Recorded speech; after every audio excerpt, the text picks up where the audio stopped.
Snapshot 23W43A introduces datapack version 22 with a new tick command, new options for jigsaw blocks, and new source data for projectiles. My name is SliceSlime and I'm here to show you these changes. Let's start with commands and the tick command. Those of you familiar with Carpet mod might recognize this. The tick command is an administrative tool to control the flow of time in a Minecraft world. It has a number of different modes, so let's go through them one at a time. First of all, tick query gives you information about the current tick rate and performance. The result value is the current tick rate in integer form. The next subcommand is tick rate, followed by a rate in ticks per second. This sets the update speed of the server. The value must be between 1 and 10,000 ticks per second, with 1 leading to very slow updates. Setting the rate too high means the server will be seen as unresponsive and might crash, so it's a good idea to measure the tick rate with tick query or the performance graphs to make sure you pick a reasonable number. When the tick rate is lower than the default 20, player movement and controls are also scaled down, but for higher values player movement stays the same to ensure you still have control of the game. Let's move on to tick sprint. This is followed by a time argument and causes the game to run as fast as possible for the specified number of ticks worth of in-game time.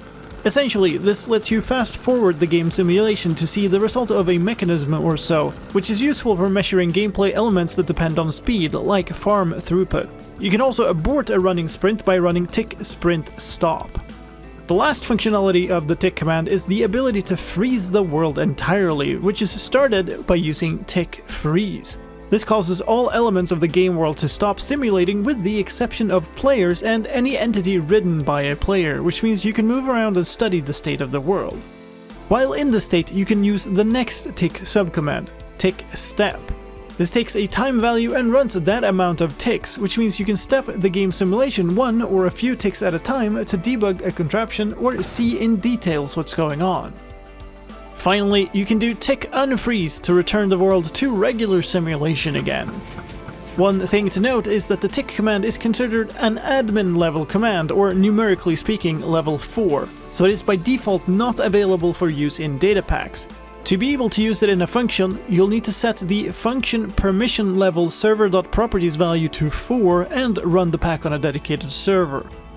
That's it for the tick command. Let's move on to jigsaws. Jigsaw blocks have two new options in this version: selection priority and placement priority. These values control the order in which elements are evaluated while a structure is generating. Selection priority controls which order jigsaws are evaluated when the pieces for a structure are picked. Higher values are picked first, and all jigsaws with the same priority are picked in random order. In a hypothetical village example, this could mean jigsaws intended to generate houses are picked before jigsaws intended to generate fence decorations. The placement priority controls the order in which the piece connected to that jigsaw is processed for connections. Here too, higher values are picked first, with the default insertion order taking over for jigsaws with the same priority. This lets you make some parts of jigsaw structures in a depth-first manner and gives more control over how internal connections are used. The final piece of news for this pack version is some changes to projectile data. The Trident field in Trident projectiles is now called Item, and a similar item field has been added to all kinds of arrows. This is an item stack format field, and it represents the item that conceptually was used when the projectile was fired, and as such also the item that will be picked up. And that's it for datapack version 22. My name is SliceSlime, thank you for watching, I'll see you next time.